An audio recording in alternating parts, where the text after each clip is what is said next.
네, 반갑습니다. 한국건설산업연구원에서 온 김정주입니다. 오늘 무엇보다도 이런 좋은 자리에 초대해 주신 우리 성화용 대표님 그리고 이효범 국장님께 감사의 말씀을 드립니다. 오늘 제가 말씀드릴 내용이 이제 부동산 PF 위기에 관한 것입니다. 앞에서 이광수 대표님이 이제 말씀을 잘 해주셨는데요. 아까 뭐 이렇게 좀 안 좋은 이야기를 하신다고 하는데 저는 이제 건설 산업에 대해서 그래도 좀 좋은 이야기를 하고 이야기를 좀 시작할까 합니다. 제가 원래 이 건설산업연구원에 넘어오기 전에 그 벤처금융 쪽을 좀 연구를 했었습니다. 그러면서 건설산업 이쪽으로 넘어오면서 저는 나름의 이제 기회를 보고 넘어왔습니다.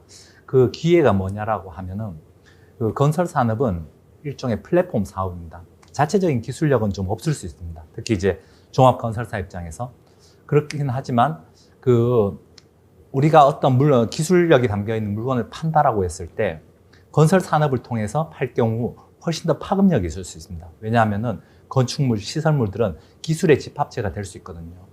제가 2020년도에 한번 분석을 해본 적이 있었습니다. 인프라 투자, 건설 투자가 늘면 어떤 현상이 발생하는가 하면은 그 지식 생산물 투자가 같이 늘어납니다. 그것은 뭐냐면 R&D 투자, 민간에서의 R&D 투자가 함께 유발된다는 그런 의미입니다. 결국 우리가 이제 건설 산업에 대해서 굉장히 부정적인 이미지를 가지고 있습니다만은 그걸 다시 한번 되돌아보면 우리가 살아가는 공간, 이 도시 공간, 여기 다 보고 계실 텐데 이런 것들을 도대체 누가 만들었을까요? 바로 건설 산업이 만든 것입니다. 그리고 이 우리가 살아가는 생활 구조물 안에는 우리가 그동안 개발한 많은 기술들이 녹아져 있습니다. 결국은 건설 투자를 통해서 우리의 기술력도 한층 높일 수 있고 더 나아가서 수출 산업도 진흥시킬 수 있는 저는 그런 풍부한 잠재력을 가진 산업이 바로 건설 산업이라고 생각합니다. 그래서 지금 위기가 진행되고 있지만 저는 우리 건설인들이 좀 더 힘을 내고 이번 위기를 잘 극복하셔가지고 다음 이제 그 스테이지에서 우리 건설 산업이 우리 경제를 이끌어 나가는 주력 산업이 다시 될 수 있기를 저는 간절히 바라봅니다. 지금 제가 뭐 약간 이게 이야기가 엇나갔는데요. 부동산 PF 위기에 대해서 조금 말씀을 드리겠습니다.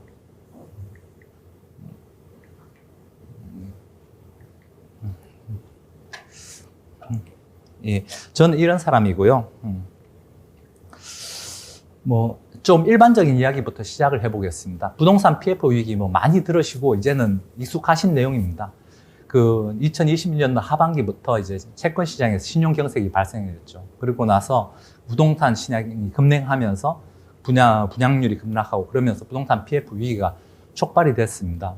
부동산 PF 위기가 촉발이 된 이유는 이제 굉장히 다양한 것 같습니다. 뭐 많은 분들이 이제 지금 금리 인상 이런 부분을 이야기를 하시는데 그 이외에도 저는 여러 가지 다른 요인들이 많이 있다라고 봅니다. 뭐 지난 이제 그 수년 동안의 부동산 가격 급등기에 우리가 경험했던 부동산 시장의 혼란들이 있습니다. 과연 그것들이 전혀 지금의 위기와 상관이 없다라고 생각하실 수는 없을 것 같습니다. 그리고 많은 분들이 이제 언론 등을 통해서 알고 계신 부분인데 국내 부동산 PF의 구조적인 좀 취약성이 있습니다. 그리고 또 이제 최근에 지금 문제 해결을 어렵게 하고 있는 가장 큰 요인이 바로 공사비 등 이제 원가 상승 부분입니다. 이런 것들이 사실 지금의 위기를 참 단기적으로 해소하기 어려운 그런 요인들로 작용을 하고 있다고 봅니다. 작년 상반기에 정부가 적극적으로 시장 개입하면서 금융시장도 안정화시키고 그다음에 정책금융 공급 확대를 통해 가지고 부동산 시장을 일시적으로 좀 떠받치는 부분이 있습니다. 그 부분에 대해서 평가가 좀 엇갈리는 것으로 알고 있습니다만 저는 개인적으로 단기적으로 부동산 시장이 급냉해서 경제 위기가 올 수 있는 부분을 저지하는 긍정적인 부분이 컸다라고 생각을 하고 있습니다. 하지만 그 기간 중에 좀 아쉬웠던 부분이 뭐냐면은 부동산 시장 회복이 구조적으로 계속 지연이 되어 왔습니다. 왜냐하면 고금리가 계속 이제 유지가 되어 왔으니까 수요 부분에서 살아나는 부분이 상당히 작았고요. 그리고 건설 원가가 그 기간 중에도 계속 올랐습니다. 그러니까 그 건축물 같은 걸 지어가지고 공급해야 되는 건설사 입장에서 지출 부담이 계속 늘어났고 그래서 건설사들이 채무 상환 능력이 계속 떨어져 왔습니다.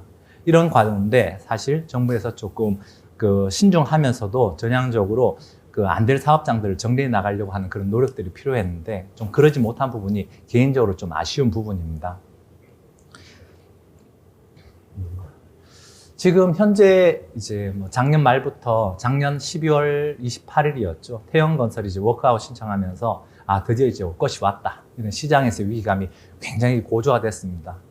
제가 이제 알기로는 이제 이번 달 말에 기업 개선 계획이 이제 의결을 할 것 같은데 그거에 대해서 약간 불확실성이 있긴 하죠. 그거에 많은 이제 시장 참여자들이 촉각을 곤두세우고 있는 것으로 알고 있습니다. 그리고 이것들이 이제 계속 문제가 되다 보니까 현재 정책금융당국에서 이것들을 좀 작년 12월 한 중순부터라고 생각을 합니다. 그리고 1월부터 적극적으로 금융기관들한테 지금 이제 부실 사업장 정리해라라고 하는 그런 움직임들을 보이고 있습니다. 이 움직임은 지금 저는 개인적으로 약간 정책당국의 속도 조절을 주문하고 있는 부분이긴 한데 아마 금융위원회나 이런 측에서 워낙 이제 자금 잠김 현상이 심하고 이게 전반적으로 계속 위험이 시장 내에 잔존하는 것 자체가 새로운 금융 공급을 막고 이런 부분이 있다 보니까 이걸 좀 빨리 정리하려고 하는 것 같습니다. 뭐 향후 이제 금융감독 당국이 뭐 이런 일들을 할 것으로 지금 예상이 되는데 제가 알기로는 이제 4월 말에 부동산 PF 정상화 계획이 나올 것으로 생각이 됩니다. 이때를 좀 이제 건설업계 입장에서는 잘 주시를 하시고 또 대비를 하실 필요가 있을 것 같은데 뭐 사업장 평가 기준을 알려진 바에 따르면은 사업장 평가 기준을 좀 이렇게 원래는 한 3단계 정도였는데 4단계로 좀 세분화해서 하위 사업장들은 정리를 하위 사업장으로 분류되는 사업장들을 정리하겠다. 그리고 금융기관들에서 충당금 적립 비율을 이제 강화하겠다. 만기 연장을 이제 안 시켜주겠다. 그래서 이제 금융기관들의 사업장 정리를 유도하는 그런 순으로 가게 될 것 같습니다. 지금 위기와 관련해서는 사실 정확하게 좀 문제를 짚고 갈 필요가 있습니다. 아까 이광수 대표님도 현실을 직시해야 된다. 객관적으로 봐야 된다라고 하는데 1차적으로는 외부 거시적 경제 여건 변화입니다. 이런 것들이 만일 이러한 현상이 10년 뒤에 다시 발생한다고 하면은 지금의 우리 건설 산업의 구조, 개발 산업의 구조가 그대로 유지된다라고 하면은 똑같은 문제가 발생할 겁니다. 그렇기 때문에 금리 인상, 공사비 인상이라고 하는 이러한 부분에 있어서 앞으로 우리가 좀 주의 깊게 모니터링을 하고 사업 참여자 입장에서 리스크를 관리하려고 하는 그런 역량을 키워야 되지 않을까 하는 생각을 합니다.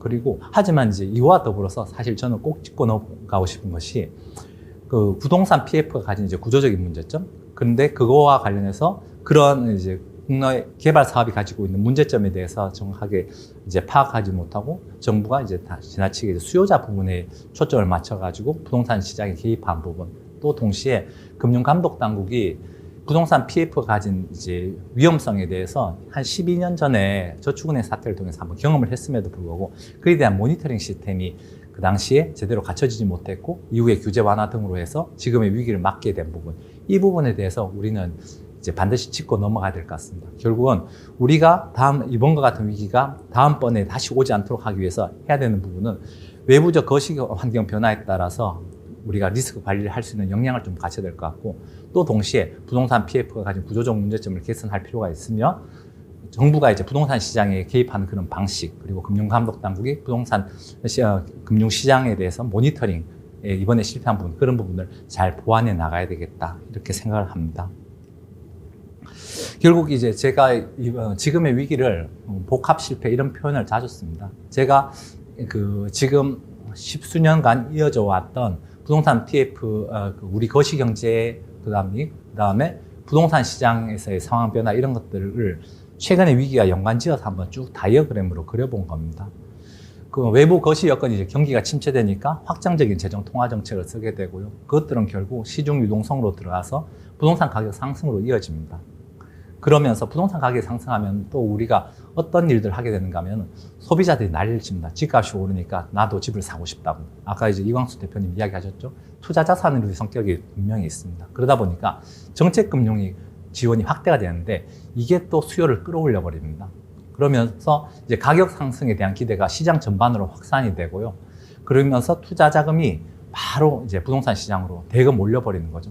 너나 나 할 것 없이 부동산을 사게 됩니다. 근데 이 과정에서 감독 당국의 모니터링 기능이 제대로 작동하지 않습니다. 근데 부동산 가격이 오르면 우리가 경험적으로 어떤 일을 해왔습니까? 부동산에 대해서 가격 자체에 초점을 맞추고 가격 자체를 떨어뜨리기 위한 규제를 강화합니다. 그 과정에서 우리가 어떤 일들이 벌어지는가 하면은 개발 사업들이 수익 구조가 왜곡되고 그러면서 사업 추진이 지연됩니다. 결국 공급 자체도 지연이 되기 때문에 부동산 가격을 다시 끌어올리는 그런 문제점들이 발생합니다. 이 과정들이 쭉 진행되다가 결국은 외부 거시적인 충격이 발생합니다. 그러면서 개발 사업들이 수익성이 금박하고 그다음에 소비자들이 가격이 떨어질 것 같네? 그러면서 시장에서 빠져나가 버리죠. 그러면서 대규모 손실이 발생합니다. 이것들이 사실 우리가 지금 상황에서만 겪고 있는 거냐? 절대 그렇지 않습니다. 이거는 과거 이제 해외에서의 사례에서도 비슷하게 나타나고 우리가 저축은행 사태도 이런 과정을 통해서 겪게 된 겁니다. 이런 우리가 부동산 위기가 어떠한 식으로 발생하는지에 대해서 정확하게 이해를 하고 정책 당국이 시장에서의 이제 보완 장치도 마련하고 그다음에 부동산 개입 방식도 약간 수정해 볼 필요가 있고 시장 참여자들은 좀 보수적으로 이렇게 그 시장에서의 그 사업을 벌여나갈 필요가 있다라고 봅니다. 지금 부동산 PF 시장 상황은 실질적으로 이제 공급 중지 상태입니다. 이제 사업을 정리해야 되는 상황에서 이제 새로 이제 사업을 벌이는 것 자체가 좀 이상하죠. 그래서 제가 이제 지금 건설사들 이렇게 사업 진행 상황들을 보면은 대형 건설사들은 이제 좀 그래도 이제 그 세 번째 세션에서 발표자님께서 발표하시겠지만 이제 해외 건설 쪽으로 눈을 돌려가지고 이제 사업을 좀 장악한다든가 그런 역할을 하고 있지만 그런 일들을 하고 있지만 10대 건설사 중에 이제 지금 현재 가장 안정적인 개발 사업이 정비 사업에서의 수주 이제 보통 이제 마수거리라고 많이 하더라고요. 그 마수거리를 한 업체들이 10대 건설사 중에 3군데 정도밖에 안 될 정도로 지금 개발 시장의 여건은 너무 안 좋습니다. 그러면 이제 이것들이 그냥 이제 시장이 그냥 안 좋고 말 거냐, 안 좋고만 말 건 좀 아닌 것 같고요. 이제 금융감독 당국 입장에서는 우리 관리 가능하다. 충분히 이제 충당금 쌓고 손실 흡수력을 높여놨다. 그래서 큰 위기는 없을 것이다. 그 말이 저는 진심으로 이렇게 현실화 되기를 바랍니다. 제가 이렇게 그 위기가 있다라고 이야기하는 것은 위기가 발생하지 않기를 바라기 때문에 이렇게 말씀을 드리는 겁니다. 그 작년 하반기까지만 해도 부동산 시장이 약간 살아난다 싶으니까 이제 오히려 이제 국토부 측에서는 부동산 경기가 다시 살아나서 부동산 가격이 급등할 가능성이 있으니 공급을 확대하고 부동산 규제의 완화 속도를 조금 낮추는 그런 움직임을 보였습니다. 그렇지만 그건 제가 아까 말씀드렸다시피 일시적인 현상이었다고 보고요. 왜냐하면 개발 사업들의 수익성이 모두 지금 거의 이제 악화되어 있는 상태에서 이것들을 이제 부실을 정리하고 오히려 부동산 일정 부분 올릴 부분은 올려야 된다고 생각합니다. 이러한 저의 판단의 근거는 제가 이제 부동산 PF 익스포저 이건 직접 대출입니다. 직접 대출 또는 이제 유동화 대출 부분인데 제가 작년 말 기준으로 이제 정확하게 다시 추산을 해보니까 한 204조 원 정도 됩니다. 그러니까 2010년도 당시에 100조 원 정도인데 한 2배 정도 되고요. 그리고 지금 이게 어떤 문제점이 있는가 하면은 그 제2금융권이 많이 지금 물려 있습니다. 상대적으로 손실 흡수력이 약한 그러다 보니까 이제 증권사, 여전사 캐피탈 이런 부분들에 대해서 계속 이야기가 나오는 거죠. 이쪽이 지금 위험하다.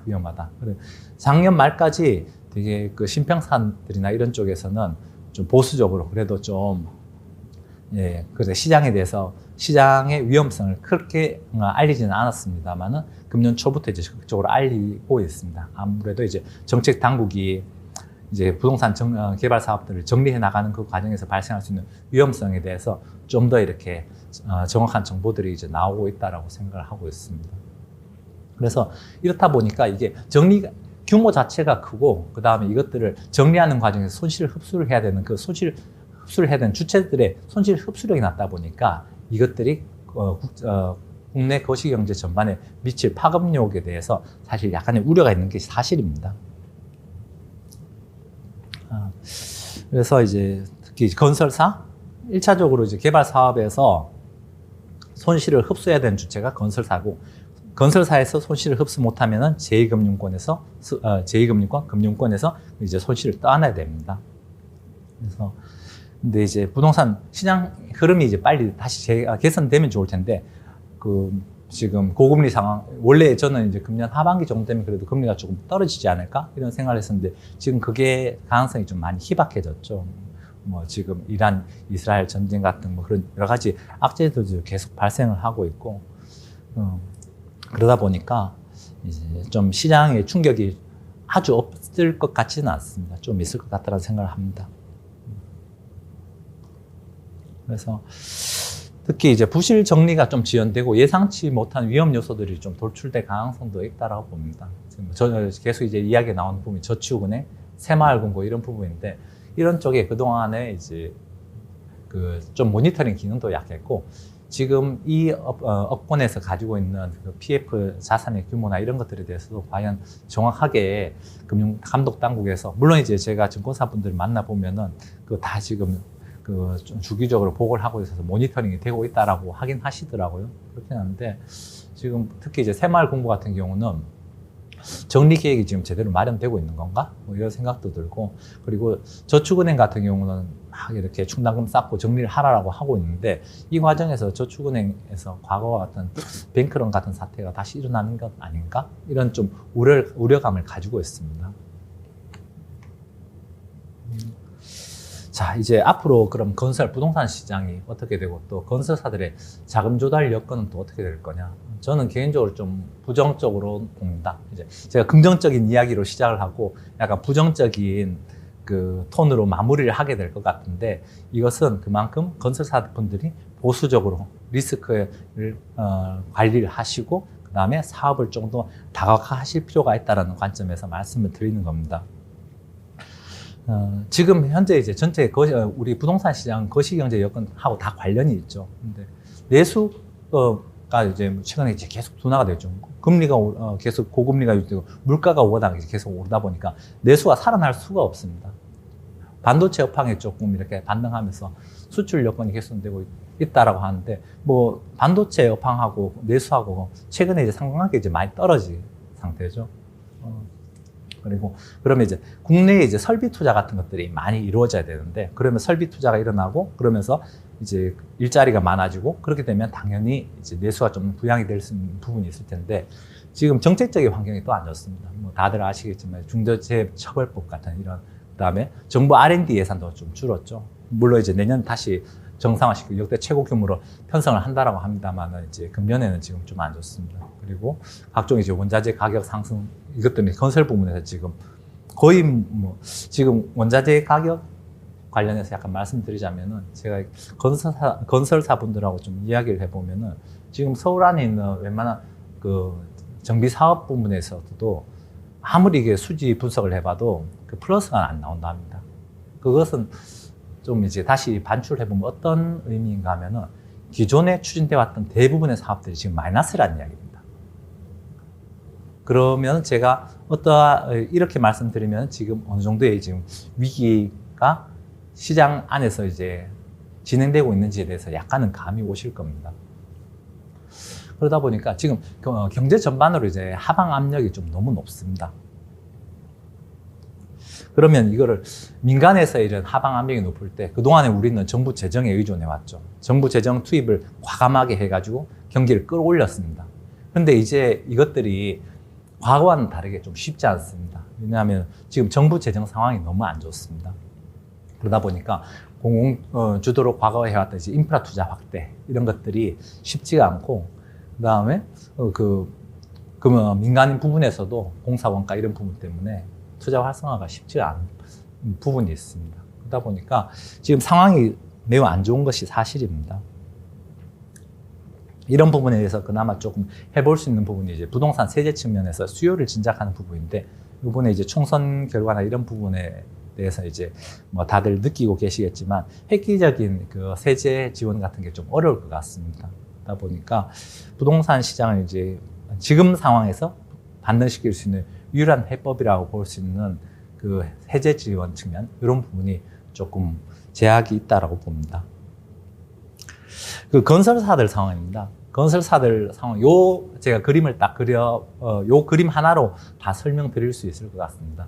건설사들은 그 개발 사업을 수주하면서 책임 준공이라는 거 하는 것을 맺습니다. 그러다 보니까 수주를 하고 나서 그것들을 무조건 완공시켜야 되는 부담이 있습니다. 그러면 그 완공시키는 것은 결국 내가 지출을 하는 것이기 때문에 그만큼 비용이 발생하는 것이죠. 그럼 그 비용 부분을 메꿔나갈 수 있는 현금 흐름이 발생해야 되는데 그것은 수주에 의해서 발생합니다. 근데 지금 공사비라든가 이런 여건들이 너무 안 좋다 보니까 수주를 하면 곧바로 적자이기 때문에 건설사들이 수주를 하지 않습니다. 그래서 10대 건설사 중에서도 3곳 정도만 마수거리를 했다라고 하는 거죠. 그러다 보니까 이건 지금 제가 빨간색으로 난 이거는 지금 2023년도 이후에 건설사들의 자금 흐름이 굉장히 이제 안 좋아지고 있다는 걸 단적으로 보여주는 겁니다. 돈 들어오진 않는데 지금 계속 돈을 투입하면서 공사를 하고 있다는 이야기거든요. 그래서 건설사들의 이제 자금 애로가 굉장히 심해지고 있는 것으로 이제 이해를 하시면 되겠습니다. 정부에서 건설 경기 활성화를 좀 해보려고 하는 움직임을 보였습니다. 그런데 이 부분도 사실 좀 너무 이제 보수적으로 정책 당국에서 접근하신 게 아닌가 하는, 예를 들어서 이제 지방 사업장 지원 같은 부분에 지방 준공후 미분양 주택 뭐 이런 걸 임대주택 활용시 취득세 감면 이렇게 하는데 지금 높아진 공사비 때문에 3억 원 이하 뭐 이렇게 지방에서도 지금 뭐 33평형 이렇게 되면 지금 다 5억, 6억 이렇게 하거든요. 근데 이거를 이렇게 범위를 좁혀놓고 거기다가 이게 또 그냥 뭐 정부가 하겠다라고 해서 될 수 있는 것이 아니고 다 이제 관련된 법을 개정해야 되는 상황입니다. 그러다 보니까 이런 것들이 지금 현실성이 좀 그 자체로도 약간 떨어져 있었고, 그리고 이제 향후 이제 입법 과정에서도 좀 어려움이 예상된다라고 봅니다. 지난 이제 3월 28일에 건설경기 회복 지원 방안이 발표가 됐는데 여기서 그래서 좀 전향적인 내용들이 나왔습니다. LH에서 토지를 역경매하고 그다음에 기업 CR리츠 이것들이 이제 거의 한 10년 만에 다시 나오는 거죠. 근데 이거 역시 이제 그러니까 토지가 역경매할 때 취득세 깎아주는 뭐 이런 법 개정이 필요하고요. 그다음에 지원 규모가 과거에 한 3조 원 정도였기 때문에 이번에 3조 원 정도로 다시 푸는 건데 지금 PF 사업장의 규모가 아까 200조 원이라고 말씀드렸지 않습니까? 한 2배 정도로 커졌는데 좀 더 확대할 필요가 있는데 좀 제약적인 부분이 있습니다. 그래서 지금 정부에서 해줄 수 있는 역할도 좀 매우 제약적인 것 같다. 그래서 결과적으로 앞으로 이제 건설사들의 자금 조달 여건 이런 부분이 개선될 여지는 좀 적은 것으로 보입니다. 특히 이제 금융기관 입장에서 부실 사업장을 정리하고 충당금을 쌓아야 되는 상황에서 신규로 PF를 공급하는 여력이 굉장히 약화되어 있고, 그리고 건설사들이 지금 재무 상황이 계속 악화되는 상황에서 신용 등급이 막 떨어지는 상황이다 보니까 과거에 이제 개발 사업의 구조화에서 신용 보강의 역할을 해왔던 건설사들의 신용 보강 여력도 떨어져 있는 상태입니다. 결국은 자금을 공급하는 주체, 자금을 수요하는 주체, 양자의 힘이 다 빠져 있는 상태여서 향후 건설 경기가 살아날 가능성은 굉장히 낮다고 봅니다. 최근에 수도권을 중심으로 해서 이제 부동산 가격이 약간 재반등할 조짐을 보이고 있는데 저는 개인적으로는 이건 조금 일시적인 효과가 아닐까라는 생각을 합니다. 이제 왜 가격이 지금 오르고 있냐? 물론 이제 뭐 일부에서는 신생아 특례 대출 뭐 이런 것들이 좀 효과를 미치고 있는 것 같다라고 이야기하시는 부분도 있는데 저는 수요자들 입장에서 이게 분양 가격이 계속 이렇게 오르니까 이거 지금이 제일 낮은 거 아니야? 라고 하면서 구매에 뛰어드는 이 부분이 좀 크다라고 생각을 하고요. 그렇지만 지난 특례 보금자리론 뭐 이런 부분을 통해서 실수요 부분을 좀 많이 흡수한 측면도 있고, 그리고 무엇보다도 국내 이제 경기가 계속 안 좋은 상황에서 젊은 층, 새로 이제 집을 사야 되는 층에 구매력이 많이 떨어져 있습니다. 정책금융을 완전 계속 또 확대할 수도 없습니다. 결국은 지금 단기적으로 좀 부동산 시장이 반등하고 있는 모습을 보이고는 있으나 장기적으로 가기는 좀 어렵다고 봅니다. 그래서 이제 부실 처리가 이제 본격화된 상황에서 금융기관들이 PF 공급도 이제 위축되고 건설사들의 역할 역시 이제 개발 시장에서 위축되기 때문에 건설 경기 침체가 좀 오래 가지 않을까 하는 생각을 합니다. 예, 제가 부동산 PF 관련해 가지고 이제 말씀을 올렸는데 항상 위기는 기회의 또 다른 면이라고 생각합니다. 이번 위기를 잘 넘겨가지고 건설업계, 그다음에 우리 부동산 시장 이런 부분들이 다 정상화돼가지고 앞으로 좀 더 발전할 수 있는 기회가 되기를 바라봅니다. 들어주셔서 감사합니다.